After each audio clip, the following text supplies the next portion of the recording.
Welcome once again to Lehto's Law. Here's Steve Lehto. As you probably know, there is an introduction to my videos and an outro at the end of my videos done by somebody other than me.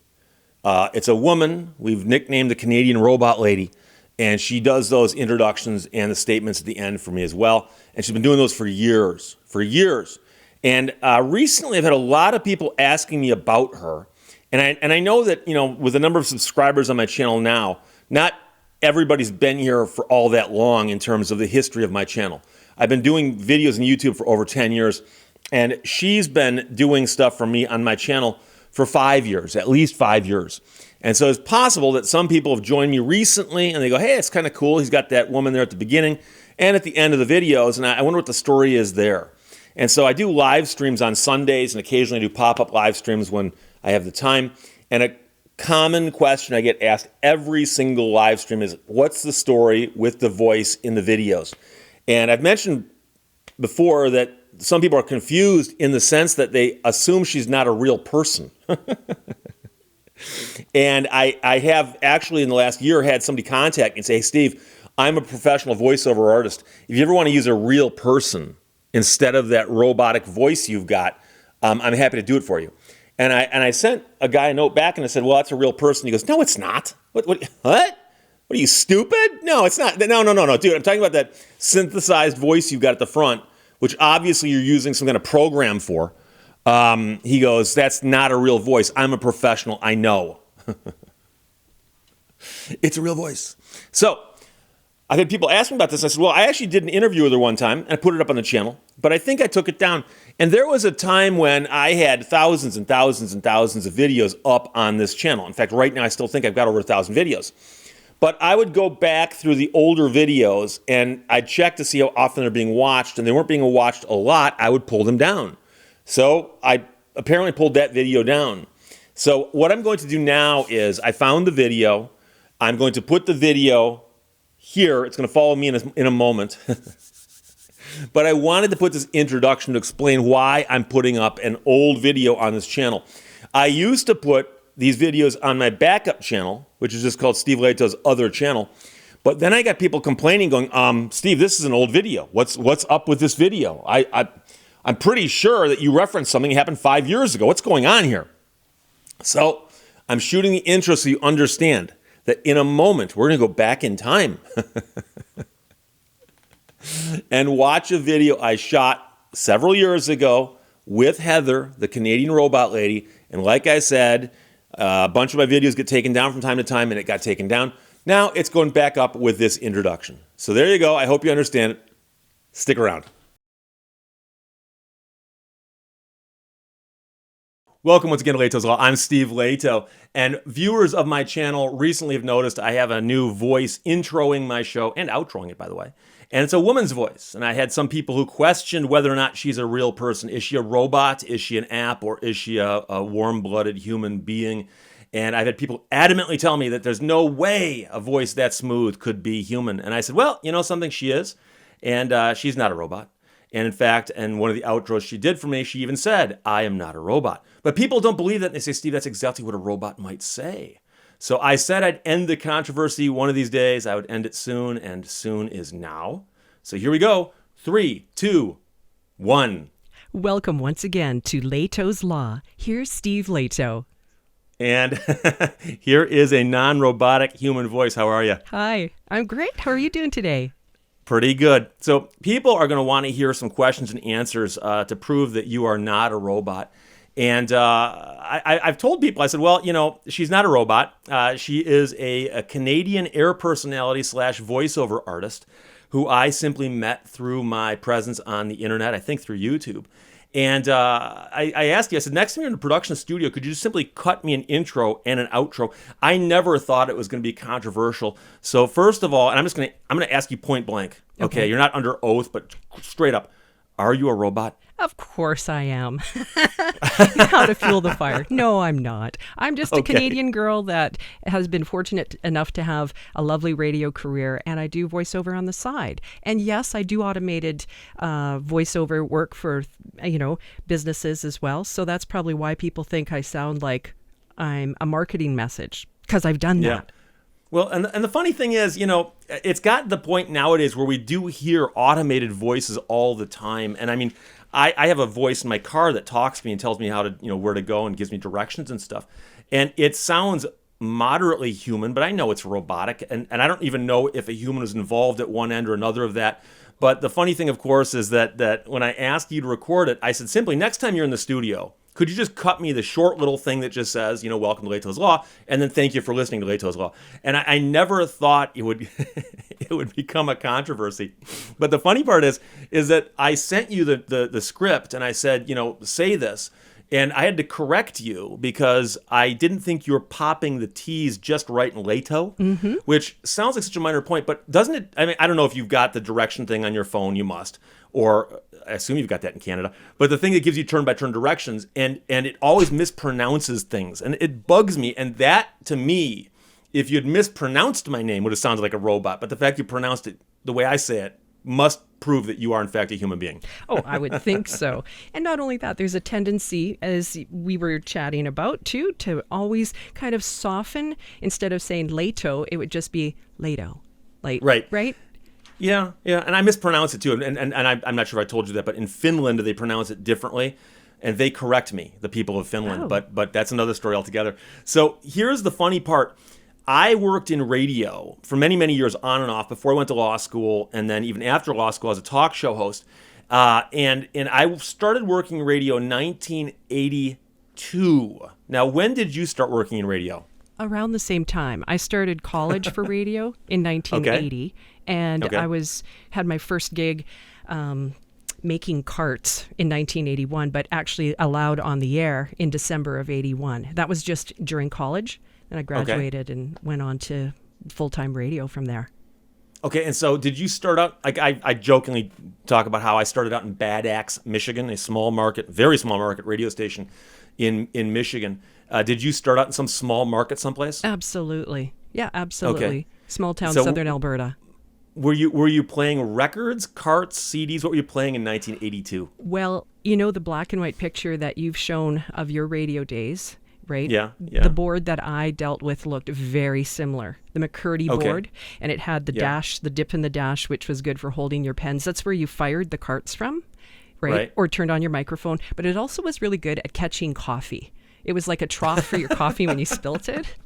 But the other part is like with your cart machine bank that you had, same thing, right? We had banks of cart machines, and in fact, the places that I worked quite often had repeaters in other smaller markets, and we split the carts. So if you were doing 1 minute of commercial in, say, the head, the main radio station that I was at, in the smaller ones, you would load up another cart from a business from that area, and they would all fire simultaneously, but you had to always time out. Does that make sense? What a nightmare. And by the way, for the people who don't know radio terms, a cart is a cartridge.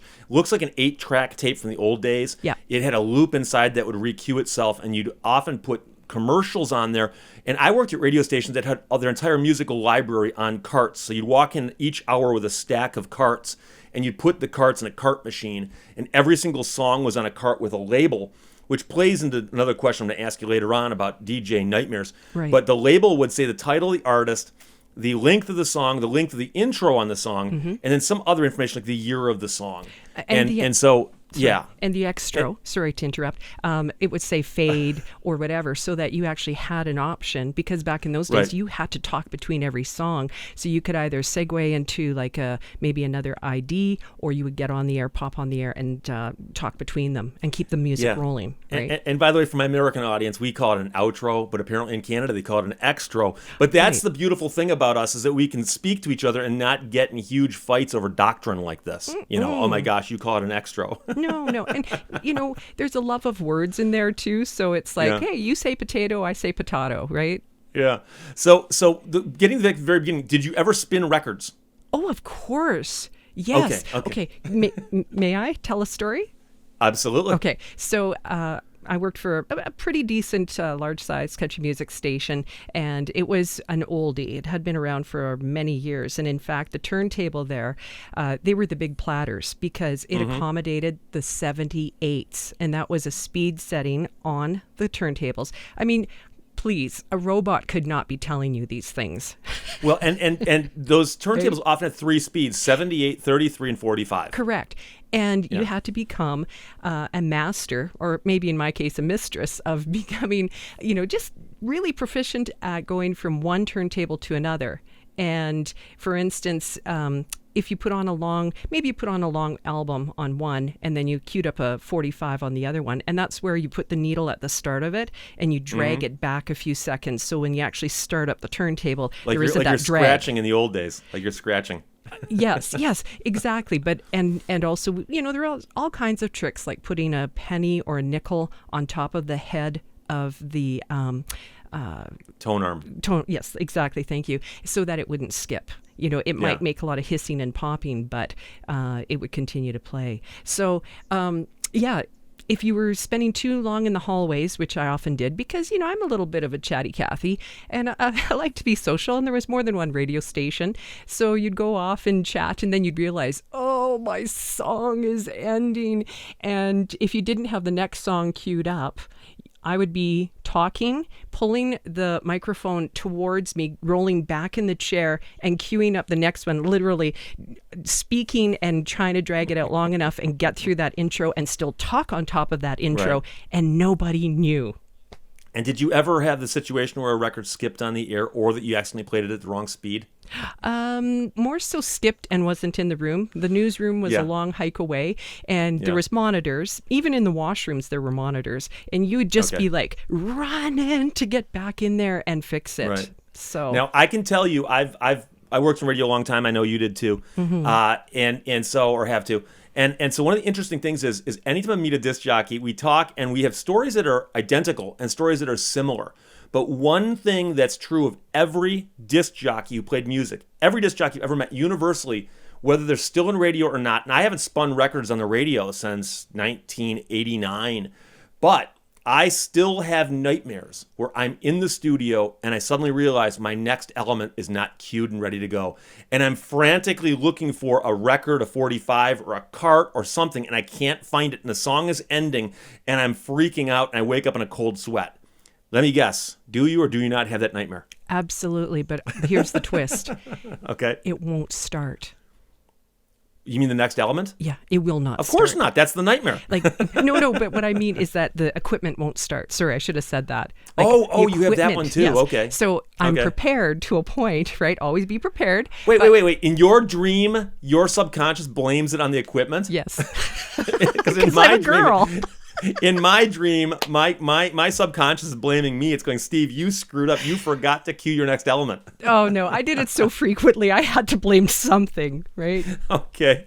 So did you ever work overnights? Because I worked overnight at a couple different stations where I was on the air from midnight to 6, either playing music or one occasion doing talk shows. Oh, yes. And you can't get people to call a station at 4 o'clock in the morning. But painful. You're all alone in a building playing music, and you've got no idea if anybody's listening, and weird stuff happens. Did you ever work overnights? Oh, absolutely. I mean, that's where you cut your teeth in Canadian radio back in the day. Okay. Like, you didn't jump into the big leagues. You didn't, you were stuck in some small community doing your 12 to 6 a.m. Okay. And I'd ride my bike home in the morning, and the sun is just rising. Did you ever have any weirdos show up at the station late at night? Oh, yes. Oh, yes. Being a girl, and it was in the early 80s, I was a rarity. That was not commonplace. Because you realize, I guess, and I'd never thought about this, but you'd have to understand that as a woman at 4 o'clock in the morning, some guy turns on the radio and goes, hey, there's a woman all alone in that radio station right now. That's a scary concept. I'm glad I was too young to really understand the impact of that. you know what I'm saying. So, but yeah. Now, one thing, and I'm not sure if we have the time to go into this, so you'll have to thumbnail it for me. But one thing I'm familiar with is I grew up in Detroit, and right across the river is Windsor, Canada. Okay. And one of the biggest radio stations in the Midwest at one point in time was CKLW 800 AM, or the Big 8 out of Windsor. And I'm familiar with a thing called Canadian content, and that is that radio stations in Canada are mandated to play a certain amount of Canadian music. And so Canadian radio often sounds a little different than American radio. Not just that the DJs have slight accents, but the music is actually different. Yeah, trust me. So the question is, can you explain to me very, very briefly what Canadian content is? Well, the rule. Oh, sure. Okay. I could go on all day because I did program music. I was a music director. But the rule is basically you must meet 35% in your broadcast day, which actually does not include overnights. It's from 6 a.m. till midnight. And when you're programming, you always exceed that because you never want to be short. And there's Canadian music is tagged. Do you want me to explain that little part of it about the maple part? Okay. Yeah. So Canadian music industry, probably in the late 60s, early 70s, were concerned about, just how the content would be developed. How would we pay the musicians and artists, and that they will keep contributing to our culture. So they came up with this system, and it's called MAPL, M-A-P-L. And every song has that designation, which breaks down as music, artists, producer, and lyrics. And that has to be a 50% content out of all of that. So you can have fractions within each of those, but as long as it totals up to 50%, that makes it a Canadian song. And we have a lot of Canadian artists that have drifted over the border and done very successfully, but thankfully we can count them as CanCon. That's what we call it, CanCon. And Gordon Lightfoot, for instance, I think when Gordon Lightfoot has a hit in America, the Canadian programmers have got to be excited because it's kind of like, hey, look, we don't, we want to play this song regardless of the content. But is there really somebody? I mean, in America, the radio stations are governed by the FCC, the Federal Communications Commission. So I assume there's some governing body overseeing Canadian radio stations, and theoretically you get fined for not playing enough Canadian content? Oh, yes. Absolutely. Licenses go under review on a really regular basis, usually a 3 or 5 year, something along those lines. The governing body is CRTC, which is Canadian Radio Television Commission, I think it is, or Telecommunications Commission. And then the part that I was telling you about with Maple, the royalties to artists get paid through SOCAN. Okay. So I believe that's Society of Canadian Artists, and I've lost the last little bit. Yeah, but we've got ASCAP and BMI, which track it over here as well. Yes, exactly. So, and I want to just skip back and tell you a really cute little story. Again, it's a non-robot story about Gordon Lightfoot.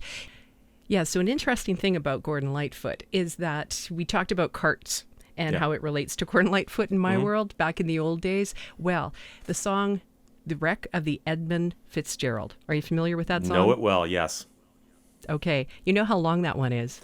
It's a lengthy number, yes. It's well over 7 minutes. Okay, so this is how you have talked about, having to run back and play songs, on the turntable. No, I've got this one beat. This is how I did it. I would take a very long cart. I could actually get a 10.5-minute cart out of the production room because I did production as well, read commercials. So I'd take a 10.5-minute cart, Steve.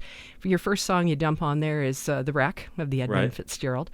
And the next one is another probably non-Canadian song. Why don't we say the Gatlin Brothers or something like that, So you throw that on. So you're up to about 10 minutes or so. Well, that gives you your 10-minute breakaway from the control room because now you're just playing a cart. Right. So, but yes, so that, and the other part was... You never had a cart jam on you, though? Oh, no. Canadian carts never jam. Very come rarely. On. No, seriously, I very rarely dealt with that problem. Okay. Yeah, just a slight tap. Did that happen a lot to you? Not a lot, but it happened once or twice. I remember being on the air and sticking in a stack of commercials and hitting them, boom, boom, boom, and all of a sudden one goes, and it makes that weird noise. Like you look over, and when you pull the thing out, the tape has been pulled out and tangled around something. Oh, yes. I worked at stations that recycled carts just over and over and over again to the point where they're beaten to death. So okay, yes. Well, my first job in radio, like I said, they didn't let me on the air. I had to make carts, so I was given slabs, big round slabs of the magnetic tape, and had to load the carts. And so I could fix a cart, Steve. I remember. There's a single screw on top. You undo the screw. You take the cap off very, very carefully, and then you see the thing that went around like this and back in. And then there's one metal bar that went over that kind of held it all in place. And there's an art to taking those apart and putting them back together again. So I actually still have a bunch of carts, and I don't know if I'll ever be able to play them on anything. But I remember working at a station where I'd cut a bunch of like jingles and things that were specific to my show. When I left, I took Okay. them with me. But I don't know what to do with them now because I haven't got a cart player. Yeah, that was a good move. Yeah. You should have put them on reel-to-reel tape. Yeah, I don't have a reel-to-reel player either, though. So. I've got a shoebox full of old cassette tapes going back to Bad Axe, Saginaw, Frankenmuth, Flint, and then later a bunch of other places. And I do have a cassette player, and I've transferred some of them to MP3s and listen to them that way. But yeah, I think every disc jockey's got a suitcase. Isn't that painful though? I can't listen to them. Oh no! All I can think of is how bad was I? Well, and plus after you've heard it one time, it sounds pretty bad too. But so you worked in a bunch of different small markets, and here's the thing. One of the things I thought was really funny about changing jobs in radio was having to learn all the new place names. Now I'm lucky. I stayed in Michigan, southeastern Michigan, for my entire career. And I know all the place names in southeastern Michigan. But I remember, for instance, a DJ showing up. And in his first week or two, I'm in the studio and I'm hearing him mispronounce all the local names. And there's an island in Detroit called Grosse Ile. And it's right downstream from an island called Belle Isle. And Isle and Ile are spelled the same way. It's just a local thing. But now, no offense, but Canada's got some pretty funny place names too, don't they? Oh, absolutely. Street names are the hardest. Okay. The cities I find easy to pronounce because, if you're Canadian, you kind of grew up, knowing them. But the street names were the worst. But you also have a lot of French. Don't you guys have a lot of stuff that's French? Yes. I mean, and Detroit's got a little bit of that, but not a whole lot. I mean, Grosse Ile obviously at one point was a French concept. But then don't you also have a lot of native words that have gotten into place names as well? Absolutely. Oh, Okay. yes. They originated in First Nations culture. Right. And then, they're were eventually, developed into whatever the name it was, probably more pronounceable or it means something. Okay. Right. Okay. Probably even a name like Medicine Hat. It probably has a First Nations name, right? I hope so. Medicine Hat. Yeah. Let me ask you a question. And I don't speak to a lot of Canadians for any length of time in my day-to-day business because I don't spend much time in Canada. Right. If I ask you to, and I'm not saying necessarily do it right now, but if I asked you to, could you explain curling to me? The sport of curling? No, Okay. probably. I'm not a curler. I've watched it, and no matter how many times I've watched it, I did. Oh my God, they went past the hog line. I'm like, what? So I realize it's shuffleboard on ice, but It is. But Yeah. it seems to be that Canadians really like it, but I've never understood it. True. Okay. I think hockey is maybe even bigger, though. Well, but I understand hockey. We've got the Detroit Red Wings gotcha. where I am, so I understand hockey. Well, maybe what you'll have to do is watch the Scotties Tournament of Hearts when it comes on mid-February. See if you can get it on one of your cable feeds, because a lot of snowbirds love to spend time stateside. So maybe check it out and see if you can. I watch every Winter Olympics. I always watch it, and the funny thing is, if you watch different sports, like if you watch gymnasts are built a certain way, runners are built a certain way, bicyclists are built a certain way, and you watch curling, and it looks like a bunch of librarians out taking a smoke break. I mean, because they're wearing they're wearing winter coats, and they appear to be wearing just regular slacks. Now I understand that underneath one foot they've got some kind of blade or something, but they're standing there leaning on brooms. And I mean, it's just kind of like, I don't know. I realize I'm probably offending half of Canada, but the good news is that Canada is so polite they don't mind, I guess. Well, no. Okay. And it's like a toe cover, right? And it's smooth. Okay. And it kind of snaps over the front of your shoe. Okay. And it helps you slide. Have you ever curled? Ever? Yes. You have? Yes. Okay. Oh, yes. Okay. But it wasn't something you decided to take up as a profession or a major hobby? I couldn't walk the next day. So it's, it's a real workout for your legs. If you're new to the sport, Okay. that lean in and, when they throw the rock and they go down really close to the ice Right. and then you kind of slide as you're throwing. Yeah. Look, that is not easy. Like, I know that you're an athlete and you might be like, easy peasy, but No, yeah, it looks like an unusual stretch, though. I think you're right. I think doing that for the first time would probably make your quads hurt for about a month and a half. exactly. You got it. Yeah. So you here's got a question. You said you formatted and actually programmed some stations. What different formats did you work in? Well, country, classic rock or soft rock, Okay. and of course, hot AC is the one that I spent most of my time in. Right, So, and AC, for those of you who don't know, is adult contemporary, and it means basically hot AC means more up tempo, right, kind of rockish, bright, kind of bright. popular, but it's not gonna be terribly offensive to the older folk in the audience. It's aiming at a slightly older demographic, and that's why they do that. Now, here's the thing: you being from Canada and having been a programmer at different radio stations, are there any bands? Because I love music, I'm really really into the music. Are there any bands from Canada that you think that Americans ought to know about that they might not know about? Oh, talk about putting me on the spot. Well, hey? I mean, no. If you, because here's the deal. If you ask me the exact same question, I'd say, yeah. For instance, Oingo Boingo. Now, the people in my audience in California know who Oingo Boingo is, but it's a band that was huge in California and only had one minor hit nationally. And other than that, they were just not known outside of the West Coast. So I tell people, if you're into good music, look up the old Oingo Boingo stuff. It's amazing, and it was overlooked by radio. Now I'm just curious, because you must know some things that you discovered in radio that you might not have discovered elsewhere, or I don't know. Maybe I'm completely off on this. I don't know. Well, it's just that I don't know who is and isn't. Like, say, for instance, a current day performer, Shawn Mendes, is huge. Okay. And I've heard the name, though. I have heard the name. Yeah. Yeah. Okay. So, for example, that, but, even though I've programmed hot AC, that's the thing. The beauty of it is, you have to be mature and professional about what you do. But my love is more so in rock, right? And so I don't know. How about this? Besides Bachman Turner Overdrive, yes, throw some good Canadian rock at me right now. Big Wreck, check it out. Big Wreck, never heard of them. Okay, who else? Okay, yes. I love My Streetheart. You guys have all heard of Loverboy, obviously. Loverboy, yes, we've heard of Loverboy. Yeah. We've heard of. I had another one pop into my head. Honeymoon Sweet. Honeymoon Sweet. I Got a New Girl Now. That's a great song. Exactly. Bad Attitude. See, here's that's for question. you. Yeah. In America, though, Honeymoon Sweet was a one-hit wonder. Did they have more hits in Canada?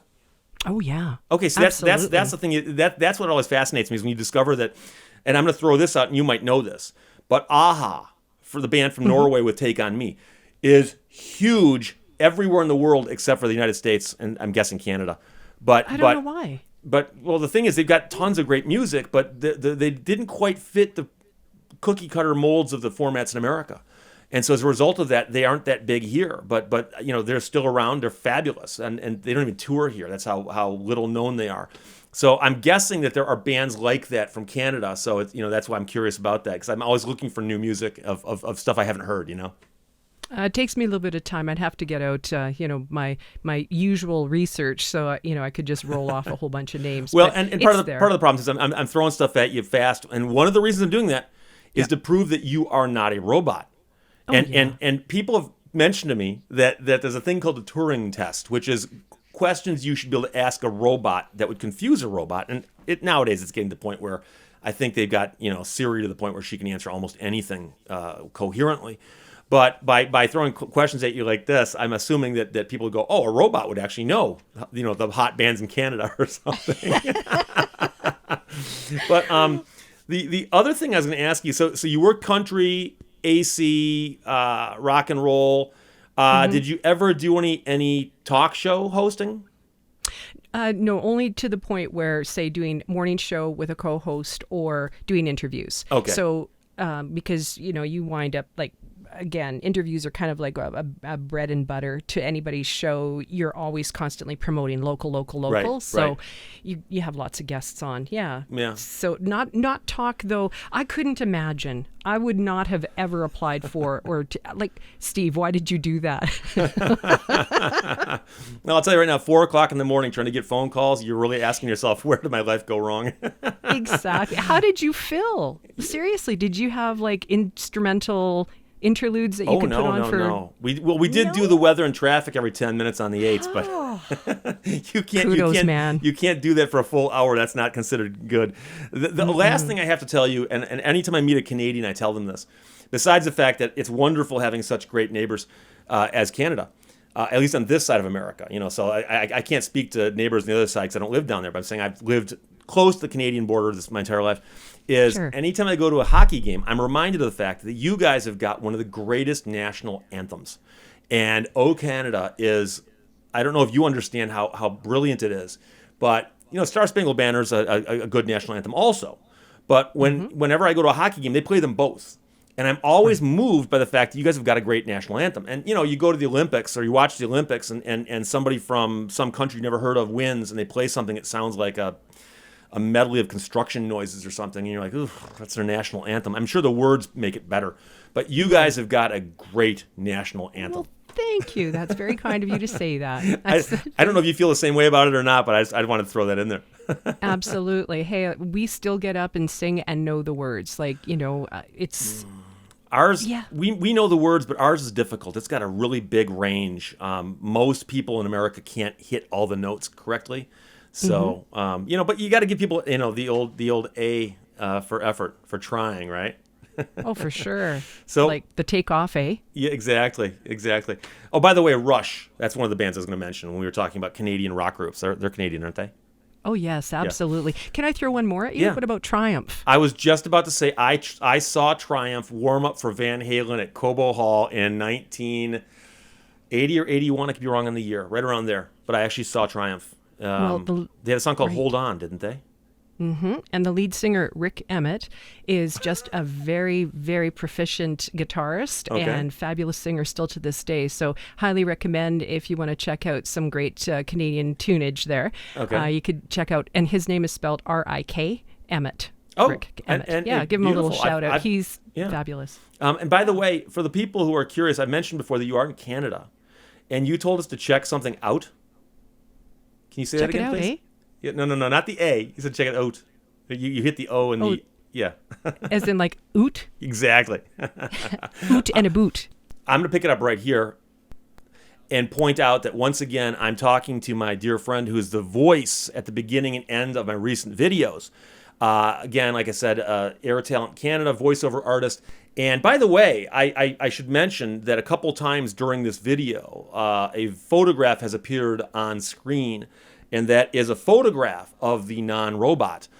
So, of course, people would say, having a photograph of a human being doesn't prove that a voice we're hearing is somehow, not a robot. But I'm just putting it up there because I feel bad that people are going to listen to me interview somebody and they are not on the other end of a camera here. But that's a technical issue we're having, and I've complained about this before to my technical department, which is me. One of these days, I will have the equipment to interview people so I can flip it back and forth and put them on the screen when they're talking, but I don't have that capability right now. And in fact, at the end of the video, I'll put up a photograph just as a lark so people can see what this setup looks like right now, because I've got a microphone recorder, laptop, camera, iPad, mouse, and something else over here. All of that necessary to make this work technically. But again... We're both broadcast professionals. I'm just sitting in my home studio as well. So, very comfortable. Okay. So I've said all I need to say. I think you've answered all my questions very, very well. I want to thank you very much for coming on the show and being such a good sport about this. Somewhere down the road, I'm going to ask you to cut some new intros and extros, as they call them in the Great North. And the only question I have for you is there something you'd like to say as a final word? Well, 2 words, okay? Thanks for having me today. If anybody has questions, drop them below, right, Steve? And we can answer them at another time if they'd like us to continue the discussion. But thank you for listening to Lehto's Law.